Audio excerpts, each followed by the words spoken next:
তুলনামূলক কলা একদম নতুন কলা, শুনতে খুব ভালো লাগবে। ক্ষুধার যন্ত্রণা, কেমন যন্ত্রণা, ক্ষুধার যন্ত্রণায় কি কষ্ট আছে। একদিন আমার নবী, আপনার নবী তথা সারা বিশ্ব কায়নাতের নবী নবী মুহাম্মদ মুস্তাফা সাল্লাল্লাহু আলাইহি ওয়াসাল্লামের কাছে মা ফাতিমাতুজ জাহরা রাদিয়াল্লাহু তাআলা আনহা ইমাম হুসাইন কে সাথে করে নিয়ে এসে নবীজির কাছে কি বলছে শুনুন। হাসান হুসেন কাঁদে মা ফাতিমার আঁচল ভরে, হাসান হুসেন কাঁদে মা ফাতিমার আঁচল ভরে, হাসান হুসেন কাঁদে মা ফাতিমার আঁচল ভরে, আছে মোরা বানহারে ক্ষুধার ওই কাতরে, হাসান হুসেন কাঁদে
अच्छा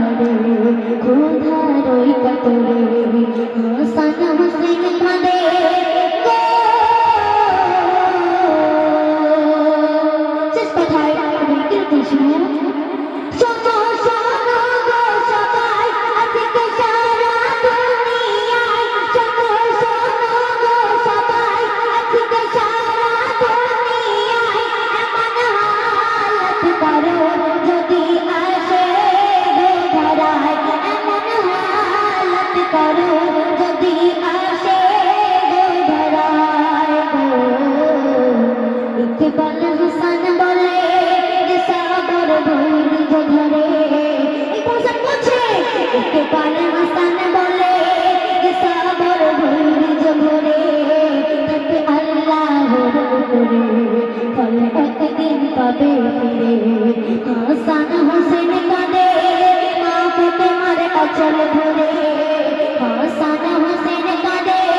মা ফাতেমার আঁচল ধরে আছে মারা বানা হরে খোদার ওই কতরে হাসান হোসেন কাঁদে মা ফাতেমার আঁচল ধরে হাসান হোসেন কাঁদে মা ফাতেমার আঁচল ধরে আছে মারা বানা হরে খোদার ওই কতরে আছে মারা বানা হরে খোদার ওই কতরে